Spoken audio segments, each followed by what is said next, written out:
And he gave a lot of insights into the nature of Ishvara, the nature of reality, the two forms of Ishvara, the higher aspect, which is known as para prakriti, and the lower aspect, which is known as apara prakriti.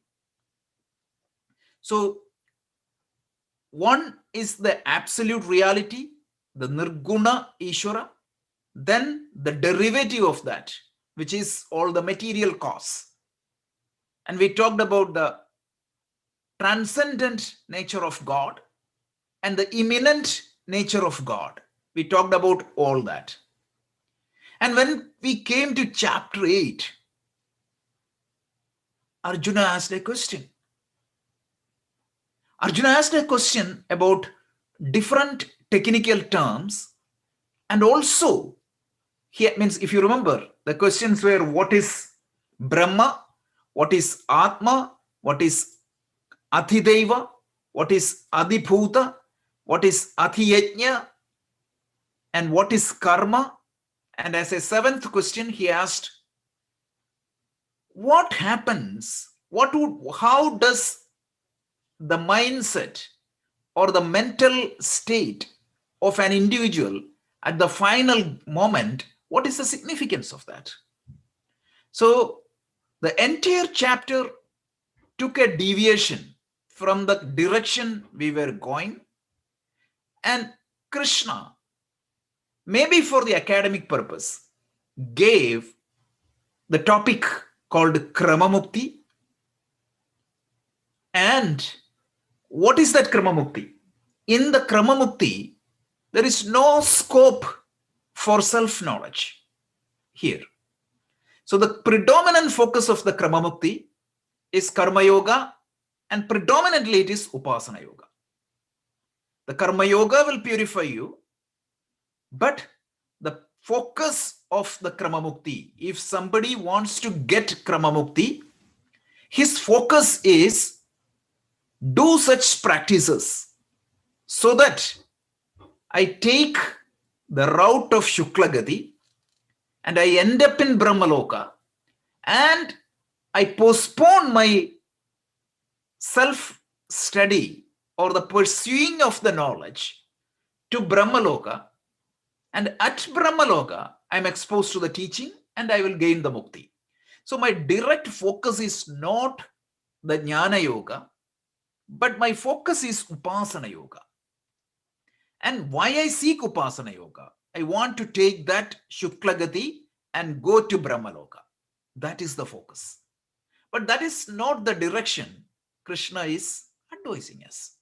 So in order to remove any trace of doubt that the path advised by Krishna or all the teachers is Jivan Mukti, and reaffirm that you don't have to go through this Krama Mukti path. You can get the Jivan Mukti, the self-realization here and now. Krishna come back to the topic where he left and starts elaborating the topic he started discussing in the 7th chapter. And that is what is condensed in this chapter called Raja Vidya Raja Guhyam. So we will see the meaning when we go to the verse. It is that the first verse, it means second verse itself is going to talk about Raja Vidya Raja Guhyam. So we will try to understand the meaning there. But it is an elaboration of that knowledge we started earlier. So this chapter is a beautiful chapter. It covers mainly 6 topics. So the first topic is verse 1 to 3 of this chapter, because this chapter has 34 verses, and this chapter covers 6 major topics. So the whole chapter has 34 verses, and there are on a high level there are 6 topics covered in this chapter. So the first chapter is, again Krishna introduces this glory of the knowledge, glory, beauty, and the benefit of this knowledge. Which knowledge? The knowledge he started explaining in chapter 7, right? Jnānaṅ, vijñānam, about the absolute reality. So Brahma jnānam or Ishvara jnānam. So that the glory, benefits, beauty of this knowledge. So about this knowledge, he praises, he gives some information. That is from verse 1 to 3. And the second topic, which is probably the most brilliant verses in the Bhagavad Gita, verse 4 to 10, and especially 4 to 6, considered as out of the world verses, amazing verses. So this verses explains the nature of God or the reality. When you go to that verses, we will see the beauty of that verse. So first topic is introduction to the knowledge, glory of this knowledge, benefit of this knowledge, or introduction to this knowledge is highlighted in verse 1 to 3. And verse 4 to 10 talks about the very knowledge, the nature of God. And the third topic, which is covered in one verse, on verse 11, it talks about the causes of bondage. If this is the real nature, what prevents me in experiencing that knowledge? So causes of bondage is the third topic. And verse 12 to 9, it's an interesting topic. There are many topics comes there. Those who follows this dharma, those who do not follow this dharma, or dharma means it is what is dharma? It is the natural order of the universe. So those who pursue this path, those who pursue this knowledge, those who live in line with this knowledge, them versus those who deviate from this knowledge, this way of life. So people follow this way of life, or people go against this way of life. And that is explained. And again, Krishna tells the different types of upasanas. Upasana, there is a difference. Chapter 8, the goal of the upasana itself is the main goal, right? Upasana is pursued for taking me to the Brahmaloka. Whereas in this chapter, upasana is pursued as a means for stabilizing my mind. There is a lot of difference. So why do I practice upasana in the chapter 8? I wanted to take the Shukla Gati. That is the goal. But in this chapter, upasana is pursued as a purifier, or as a stabilizing the mind. That is the goal. Then verse 20 to 29, Krishna talks about the two types of devotees. Who is a devotee and all, we will come to know in this chapter, which is going to be elaborated later. So verse 20 to 29, he talks about the Sakama and Nishkama Bhaktas. That is the topic. The devotee who means, even in the 7th chapter, we heard that, right? There are 4 types of people who worship me. Artho jñāsurartharthi jñānīca bharadarshava. So that we heard. So here also, he is going to talk a little bit about the Sakama and Nishkama Bhakta. And then finally, he concludes the chapter, which is from verse 30 to 34, by highlighting the glory of the true devotion. What is that devotion?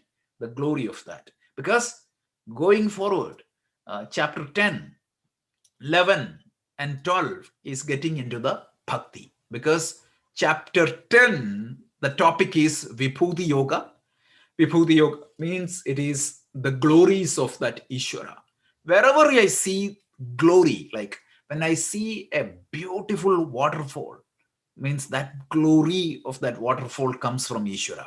So the 10th chapter helps us to look at the various objects of the universe and connect the glory back to Ishvara, because that is a bhakti. And in the 11th chapter, you see Vishwarupa Darshana. You see everything in the universe in one Ishvara. So that topic is given. So both are connected with bhakti. So Vibhuti Yoga, Vishwarupa Darshana Yoga, and then on chapter 12, he talks about what exactly is this devotion. So an introduction to that. Typically, the final portion of the Gita would be a connection to the next chapter. So once again, this chapter 9, Rajavidya Rajaguhyam, is comes in the second shatka of the Gita. The second shatka of the Gita predominantly focus on Ishvara, or the absolute and absolute reality. And chapter 7 gave us a good insight into the nature of God. And chapter 8 was a slight deviation. It talks about the Kramamukti. And chapter 9, we come back to that very same knowledge. Chapter 10 talks about the glory of that Ishvara. Chapter 11 talks about that everything in the universe is part of that Ishvara. And chapter 12 is going to talk about the true devotion. And this chapter has 6 topics. The first topic is introduction of this knowledge and its glory. And then the second topic is nature of Ishvara, which is from verse 4 to 10. The introduction is 1 to 3. And cause of bondage is verse 11. And verse 12 to 19 is the difference between those who follow this lifestyle, those who deviates from this lifestyle, and what are all the different types of upasanas. And then verse 20 to 29, a long topic, he talks about the sakamas and nishkama bhaktas. And finally, the chapter means he concludes the chapter by talking about the glory of the devotion. So this is the key topics covered in this chapter. Any questions or comments? Anybody studied this chapter earlier?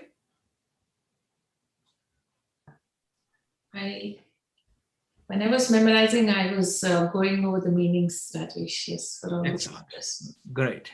Those who studied, please feel free to put your comment also. So we can make it as a discussion. Not to the level that I can comment to you. No. Any comment, what do you feel is good? I may have questions, but not. Yeah, thank you. This chapter has some brilliant verses. We will see all that one by one. Any questions? Is this framework is clear? I just wanted to make sure that where this chapter fits in the overall scheme of things, and what is a high level overview of the chapter, meaning what are all the topics covered. If this is good, we can get started with the verses. Okay, so our team, Jeena, Sanjay ji, Anu, Arnab ji, Pradeep ji, Rajesh ji, all that means all of you have done a great job in creating these slides. It looks excellent. So this can be shared with the group, so you can use this as a reference. Excellent job. Yes, looking very nice. Yep. So Anu, if you don't mind, let's chant the first 3 verses.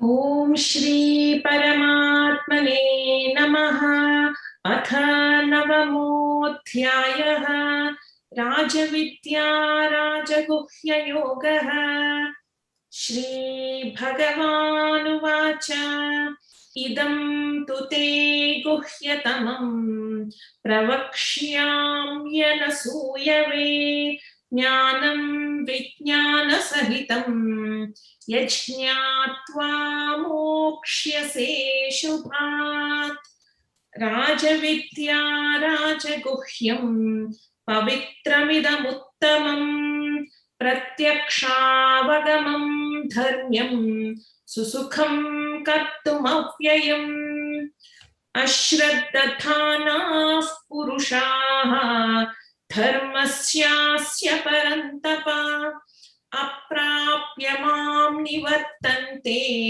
mrityu samsāravatmani. Excellent. So this is very good. So let's start with the first verse. Let's chant that verse once again. I'm sorry. One more time, we'll chant and we will try to understand the meaning. Shri Bhagavānuvāca idaṅ tu te guhyatamam pravakṣyāmyanasūyavē, jñānaṅ vijñānasahitam, yajjñātvā mōkṣyasē.śubhāt. It's a beautiful opening of this chapter. So, a couple of observations before we jump into the verse.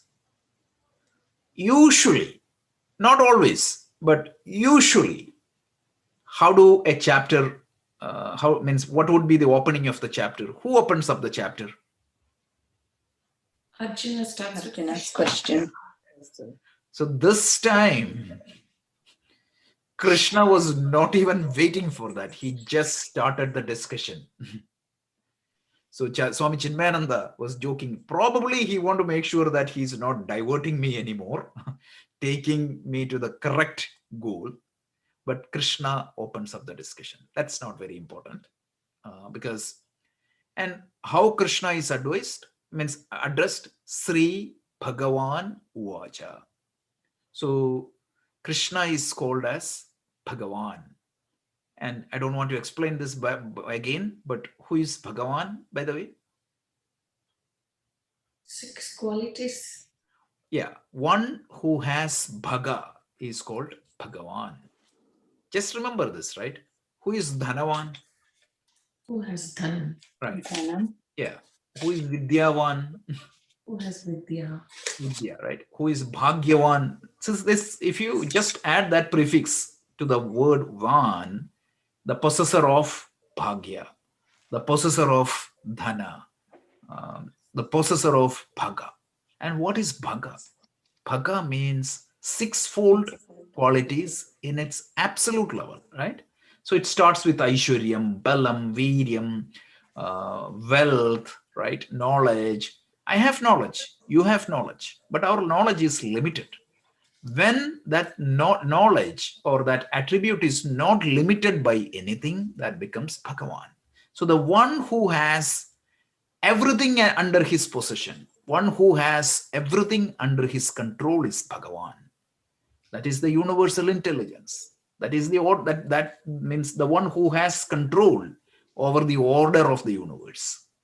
So the Bhagavad Gita is a Gitam, is a song sung by Bhagavan. That is the meaning, right?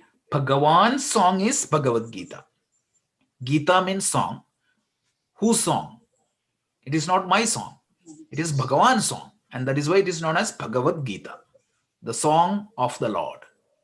So what exactly he is trying to communicate? It's like when you release a product, the manufacturer gives the operating model as well as the operating principles of that product. So like that, Bhagavan is giving us certain body of knowledge using which you can make your life, you can make the best out of your life. So that is how you should look at the Bhagavad Gita. So Bhagavad Gita is a body of knowledge given by Bhagavan as a user manual for our day-to-day life. Understand that? That's very important. Or there is one more meaning, right? In Sanskrit, there is something called a samasa. A word is a compound word. That compound can be interpreted using different samasa. Samasa means it is the compound, how that compound is derived. So one meaning of the Bhagavad Gita is the song of the Bhagavan. So Bhagavan gives out a song, a body of knowledge, as a user manual for our day-to-day life. And second meaning of a song whose subject matter, the subject matter of that song is Bhagavan. This is how the samasa works. It's brilliant. That's the glory of Sanskrit. So you can find different meaning using different grammar rules, right? So I already gave this example, Rameshwara. That is the most popular and traditional example. We talked about this, right? What is the meaning of Rameshwara? Anybody remember that? If you remember that one word, you will understand the beauty of Sanskrit language. How many meanings are there for Rameshwara, depending upon the samasa you use? The most obvious meaning is Rama's Ishvara. Who is Rama's Ishvara? Rama used to worship whom? Shiva. Lord Shiva. So if you go to Rameshwaram, there is a temple of Lord Shiva. It is installed by Rama. The second meaning, he for whom Rama is the Ishvara.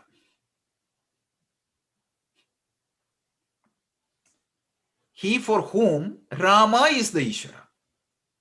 Who considers Rama as the Ishvara? Shiva. Again Lord Shiva, but through a different path. And if you use another rule, it tells Rama the Ishvara. Rama, who is an Ishvara. And another meaning, if you use another meaning, it is Rama and Ishvara. So here, Rama and Shiva. So this is the beauty of Sanskrit language. It can cause problem. It can add a lot of opportunity and possibility for the poets. So that's why here the second meaning of the Bhagavad Gita is a song with subject matter Bhagavan. A song that talks about Bhagavan. And brilliantly, this definition is also equally applicable to Bhagavad Gita. Because you see the nature of God a lot of times in the Bhagavad Gita. This chapter is the classic example. So a song that describes the order of the universe. A song or a body of knowledge that connects us with the nature of that universal intelligence. A song that makes us part or make us familiar with the universal laws. It's very important. Remember, I don't know the traffic rules. What is going to happen to me? Best case a ticket, worst case an accident. So like that, if you don't know the universal rules, that is going to be a problem.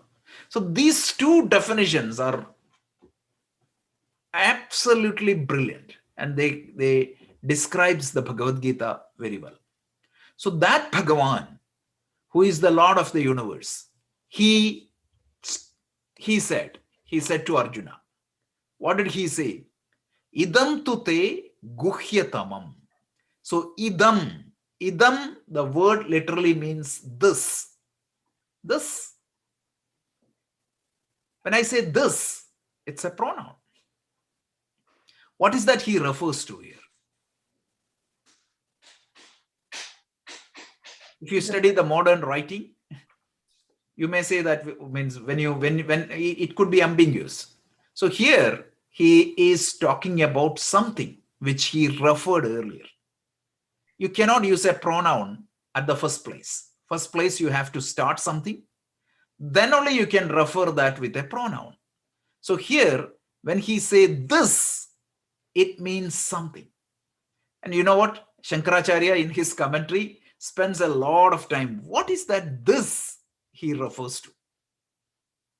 Look at the nature of the commentary. So he tells, here he refers to this as the jñānaṅ and vijñānam he covered in chapter 7. The nature of Ishvara, the nature of Brahman, the nature of Atma, what that is the absolute reality. So the word idaṅ, this here refers to the reality of the universe or Ishvara on a high level. Please understand that the absolute reality and Ishvara has a slight difference. So we all need to understand that, because absolute reality is the only reality. Ishvara is a derivative of absolute reality. Please understand that. But here, this refers to that absolute reality. So idaṅ tu, to you, idaṅ tu me, idaṅ tu te guhyatamaṅ pravakṣyāmyanasūyavē. Its order is shuffled here Because when you write a poetry, you need to understand, you need to fit that into the meter. So you may say that the words got changed here and there. So Krishna said, idaṅ tu te guhyatamam. To you.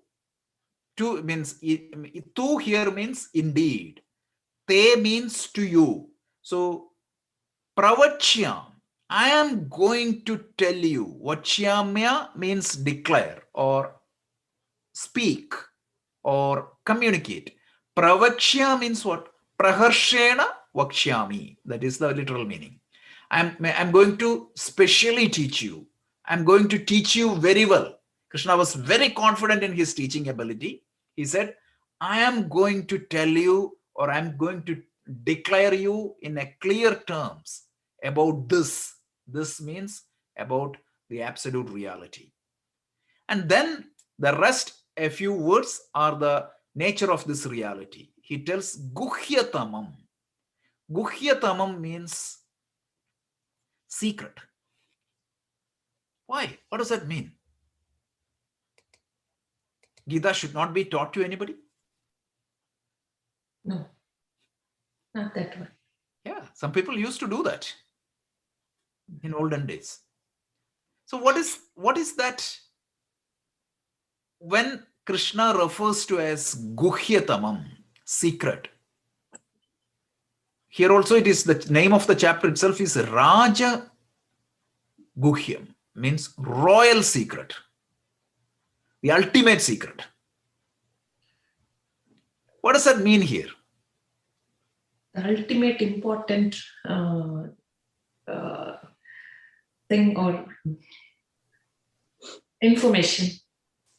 Yeah, so Shankaracharya comments it brilliantly again. He tells, every day you are living your life. The consciousness is not a matter of abstract belief. Each one of us are experiencing that on a daily basis. Isn't it? You see the whole world, but you fail to see the reality behind that, in spite of its availability in front of you 24/7. In spite of your transaction with that reality 24/7, because Isha Vadyam Idam Sarvam. I cannot miss it. Whatever I am hearing, it is Ishvara. Whatever I am touching, it is Ishvara. Yet, I find it difficult to understand it. Yet, I fail to see that. I see the golden ornaments, but I fail to see the gold in it. I see the mud pots everywhere, but I fail to see the mud in that. I see a big ocean, but I fail to see the content of that. It's like that. So I see the world, I see the universe, I see everything, but I fail to see Ishvara. What is that American expression which tells from where the happiness comes from? From within. All the cultures in the world has unanimously said that the happiness can be found within. Not just the Hindu tradition. Every culture in the world said that. Let me tell you one simple example. If you think about the percentage of effort I put,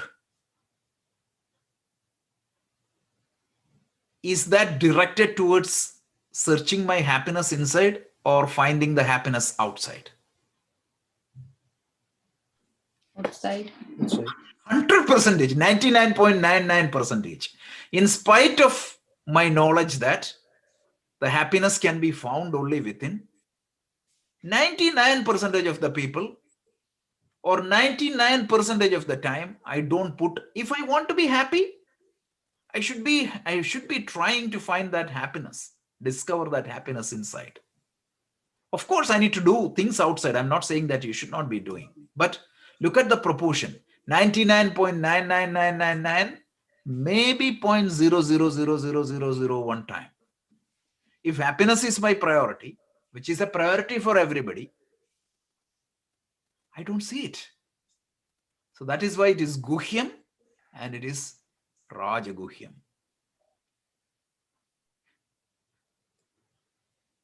Look at the depth of that meaning.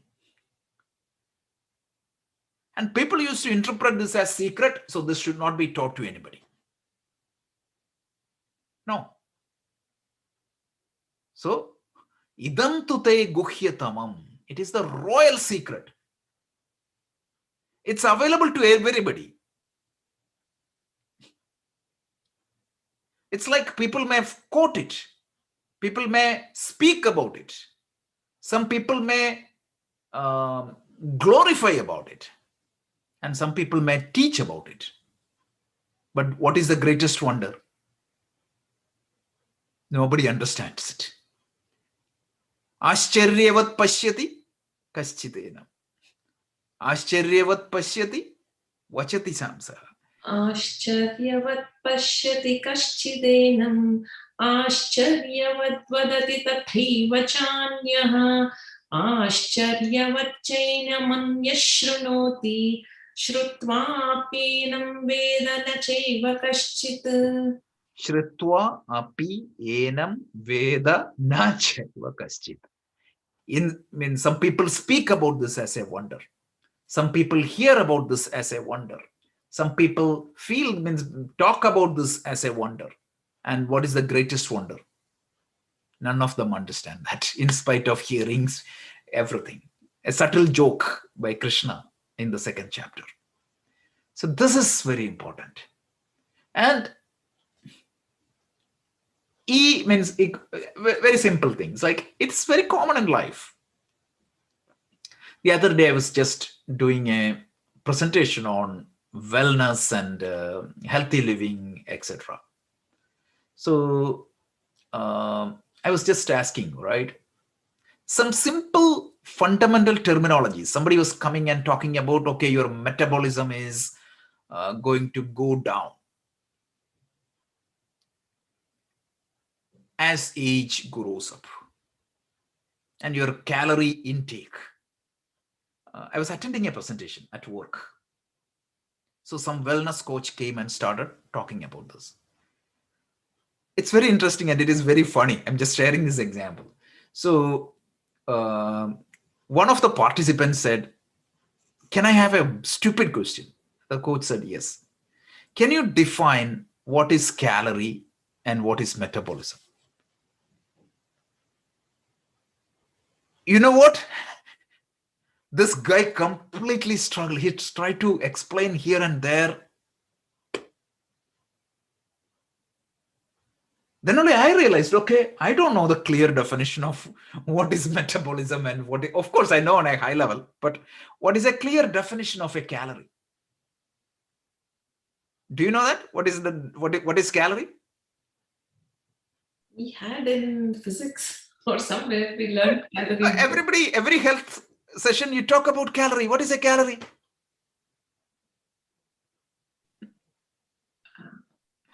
You say like 3,500 unused calories, 1 pound, all these great quotes we uses. But what is calorie? It's a unit of energy.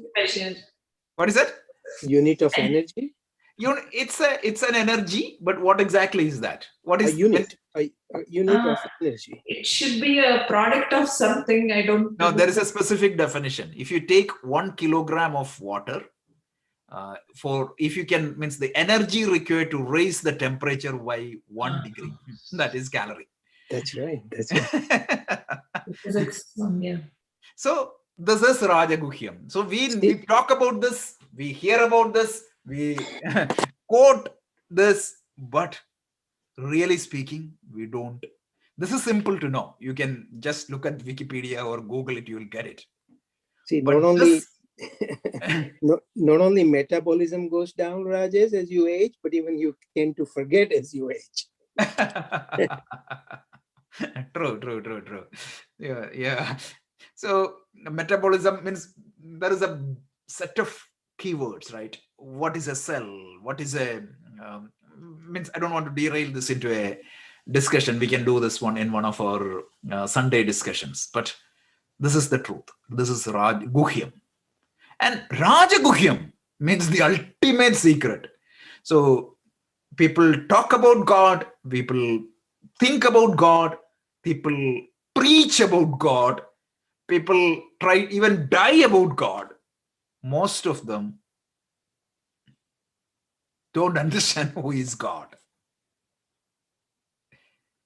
And second subtle aspect, sorry to take a little bit time, but we need to contemplate upon this a little bit more. So Shankara talks about the God aspect. Then he comes back and he tells, what is the greatest secret? You don't understand God. That's okay. What is the most important thing in your life? You, right?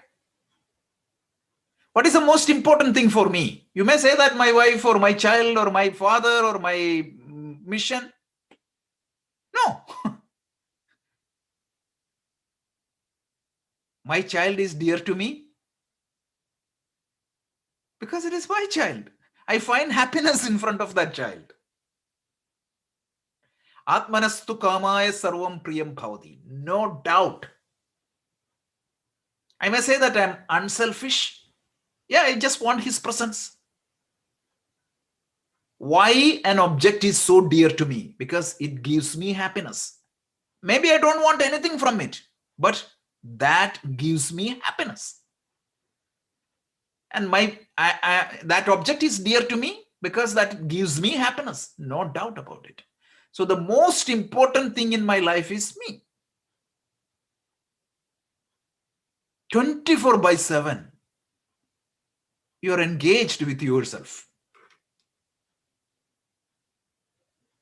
Do you think that you know yourself?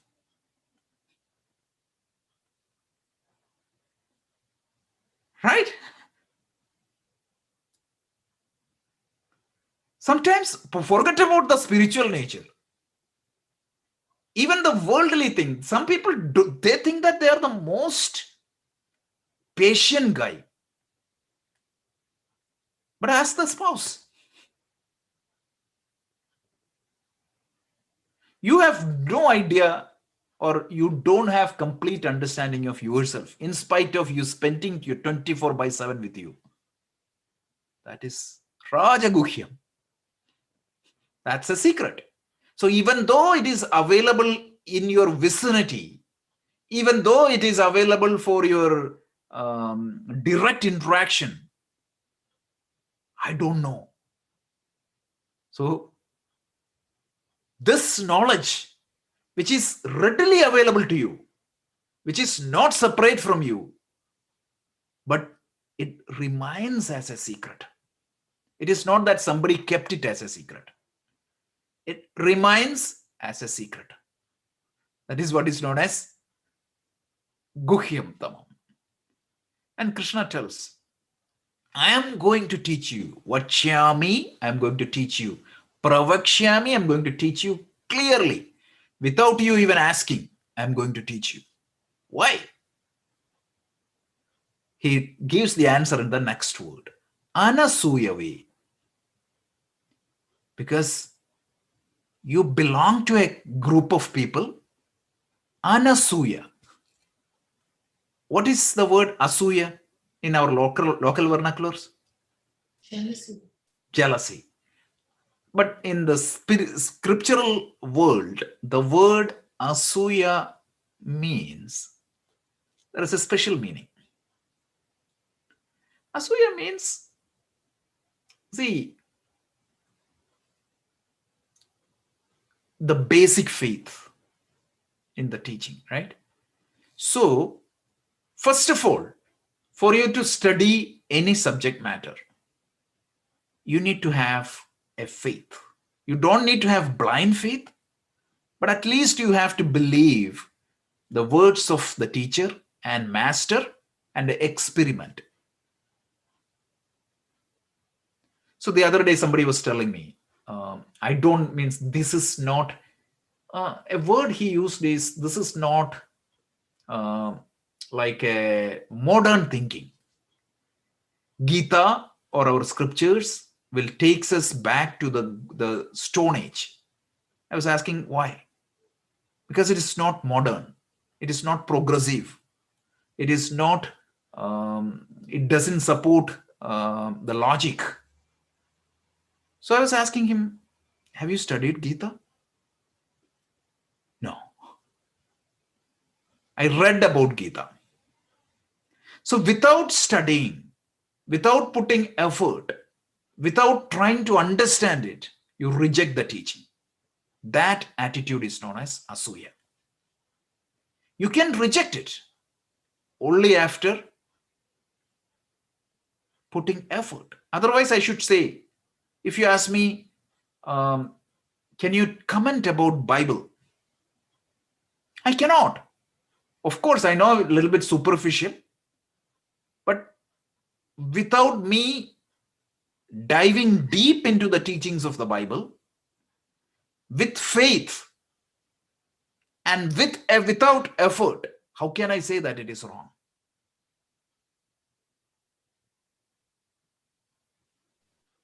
So if I do that, I am asuya. I am not anasuya. So the person who approaches the teaching with an open mind is known as anasuya. Mind you, this is not blind belief.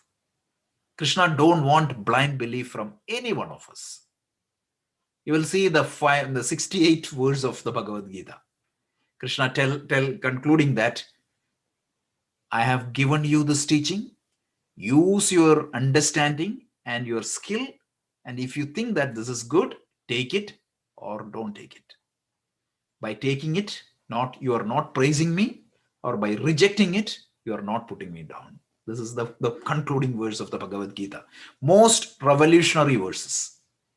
So anasuya is a person who approaches the teaching with an open mind. And mind you, if you don't have it, you cannot study anything. Let's take the science, right? We always try to see the two different point of view in our sessions. Suppose I go and study the Newtonian physics with a preconceived notion that Newton was wrong and this is false. Do you think that I can study it properly? So even in science, there is something called the hypothesis. A person who conducts the research cannot proceed without putting a hypothesis. Until he finds that it is wrong, he assumes that that is true. So that type of belief you need. And that is very important. And that is what Krishna said. You need means anasūyavē. And then he tells, so idaṅ tu te guhyatamaṅ pravakṣyāmyanasūyavē. So I am going to teach you clearly, praharshena pravakṣyāmi. Anasūyavē, O Arjuna or student who receives this knowledge with an open mind. And how am I going to teach you? Jñānaṅ vijñānasahitaṅ. So I'm going to teach you the theoretical knowledge as well as the experiential knowledge, both. One more meaning, Shankara tells. He tells jñānaṅ is that you can see and experience, which is the imminent aspect of the God. Whereas the vijñānam is going beyond, because seeing pot is jñānam, seeing the clay is vijñānam. But both are good definition. So I am going to teach you it in such a way that you will gain a theoretical insight, and I'm going to give you the technique for you to experience it. So I'm not just going to bluff. I'm going to give you all the details. And what is the glory of this knowledge? Jñānaṅ vijñānasahitam yajjñātvā. Jñātvā means knowing. Yat means that. By knowing which, what is that? mōkṣyasē.śubhāt. Mōkṣyasē means you will be liberated. The word moksha here means liberated. Mōkṣyasē, you will be liberated from what? Ashubha. Ashubha. Shubha means what? Typically you know, right? Shubham. Shubham means auspiciousness or good. In olden days, people used to write the book. At the end, they used to write Shubham. Even in olden days, the movies, when they end, they used to say Shubham. I was watching a 1960 movie. It was ending. It was just showing Shubham. Yajjñātvā mōkṣyasē.śubhāt. So you will be liberated from Shubham means good, auspicious things. Ashubham means all the bad things, all the evil things, all the negative things. What a promise, right? So I'm going to teach you that knowledge, which is going to free you from all the problem you have. And I'm going to teach you both theoretical knowledge as well as the practical knowledge. It means by which you can experience it. And I'm going to teach you with clearly, I'm going to specially teach you. And why I'm teaching you? Because you are anasūyavā. You are a person with open heart. The very fact, Swami Chinmayananda used to say, the very fact that we all are sitting here and studying qualifies us as anasūya. So just understand that this great possibility is open in front of us. So this is the beauty. So I would pay attention to the word guhyam here, because that is where we spent most of our time. Contemplate upon that. You don't know Ishvara. You don't know yourself. It is not that it is a secret. It is just that it is in spite of my cognitive visibility, or in spite of it's available for me to see and experience, I don't understand it. That is what it is. What is guhyam? Clear? Rajesh, one question. Until now, there has been always like come to me word, right? Krishna says, so that is more of Ishvara, type of Ishvara definition. And here we are talking the ultimate, the consciousness. Right. Some places you see me, and it is the whole Bhagavad Gita, the word me indicates the Ishvara. So now it goes to the nirguna aspect of thing. That's a good observation. Yes. Me means, again, it is not as Mr. Krishna, but it is the total Ishvara. And Thank you. even one more thing is that, see, when an individual can shift his identity from, see, when you see me or I or you, this pronoun, what is the scope of that pronoun? So an ordinary person, when he talks, he may be meaning only the body. Some people may, that is why the word Atma has, the scope of the word Atma is a different level. So that is, again, it's a context sensitive. Sometimes the word Atma is refers for the body alone. Sometimes it is refers for the soul. And sometimes it is referred only as the Jivatma, meaning it's a combination of the body, the soul, and everything, Jivatma. And finally, the real scope of the Atma is the Paramatma. That is also there. So context sensitive, but Gita, you can see the use of pronouns is accurate, because Vyasa is a master of the language also. So even those minute things, right? Even in the other day, like we were talking about the pronoun, the kama and the krodha was given, but it is used as a ekavachana. It's deliberate. It's like, yeah, no, that's fine. This is the glory. If you really the glory of the Sanskrit is its brilliance. And if you go and study the Paninian grammar and this Patanjali's Mahabhashya, oh my God, the language is so good, amazing. And there is no wonder why it is not used for the transactions, because it is much complicated than that. So just out of an academic curiosity, what is the literal meaning called Samskritam? Anybody know that? Refined. Refined. So a language that is refined through multiple iteration.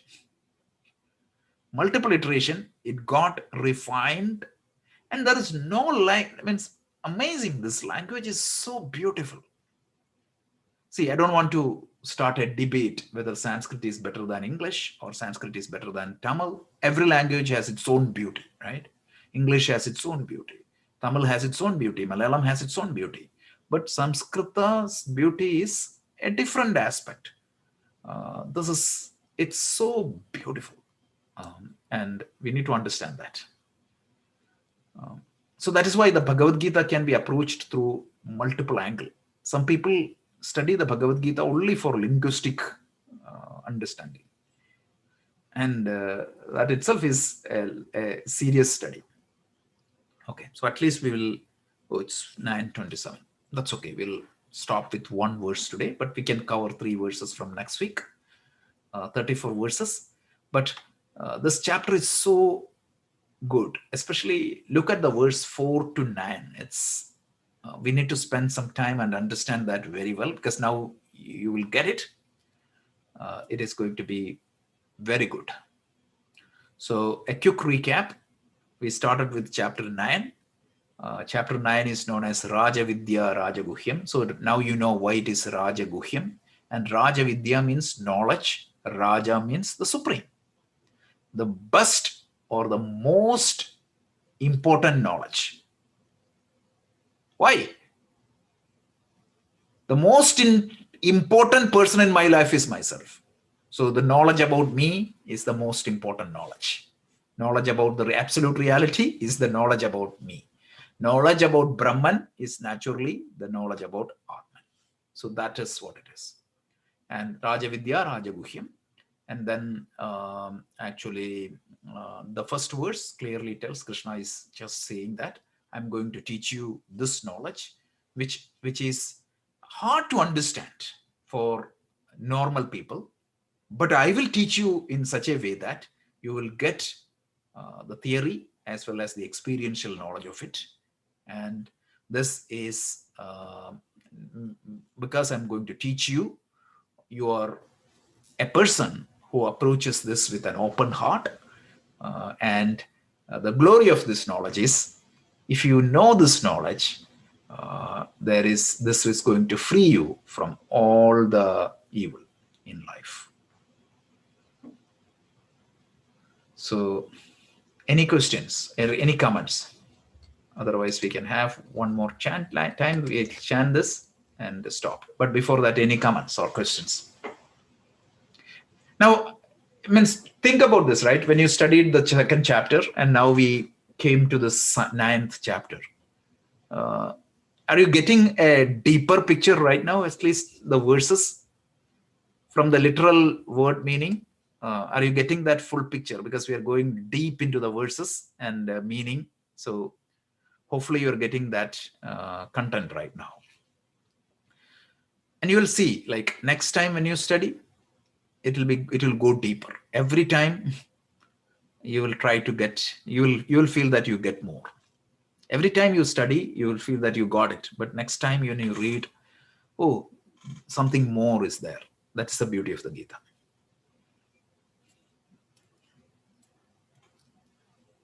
Excellent. So Anu, let's chant the verse one more time. And in the PowerPoint, Anu has chanted, and we attached, Gina and team had attached the chanting. So you can listen to the chanting also. This is beautiful. This is going to be a good reference for you. Om Shri Paramatmane Namaha Atha Navamodhyayah Rajavidya Rajaguhya Yogaha Shri Bhagavānuvāca idaṅ tute guhyatamaṅ pravakṣyāmyanasūyavē jñānaṅ vijñānasahitaṅ yajjñātvā mōkṣyasē.śubhāt. Beautiful. Just pay attention to the Santhi. Yajjñātvā mōkṣyasē.śubhāt. That is what is written, but it is due to Santhi. It is mōkṣyasē.śubhāt. So that is what is clear in your chanting. So it's very good. Okay, excellent. So we will do the invocation and stop there. So could you please chant Purnamada Purnamidam, and we can stop here.